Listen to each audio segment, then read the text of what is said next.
Is NFC or Google Pay not working on your Google Pixel? Don't worry, this video will show you how to fix the issue. Let's get started. Solution 1.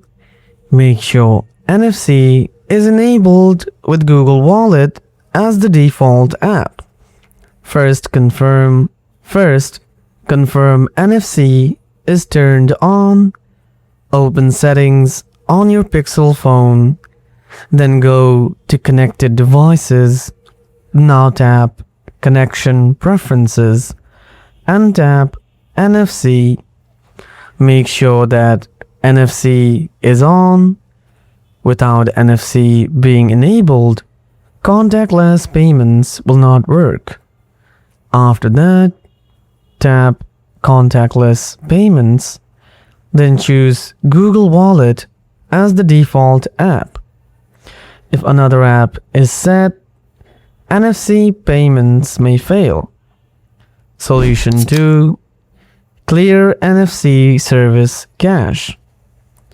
Open up the Settings app and then scroll down.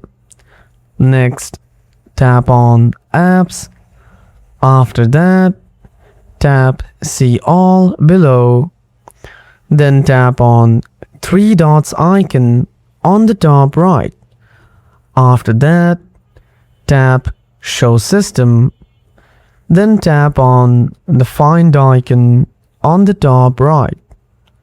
Next, search NFC. Now tap on NFC Service.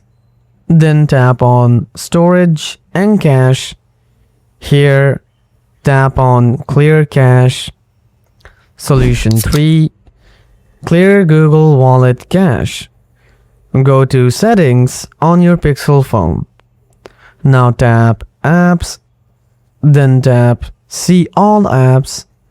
From here, find Google Wallet. Now tap Storage and Cache. Then clear Cache only. Do not clear storage unless necessary. Google Pay may not work if NFC payments are not supported in your country. Found this helpful? Like, share, and subscribe for more Pixel troubleshooting. Thanks for watching.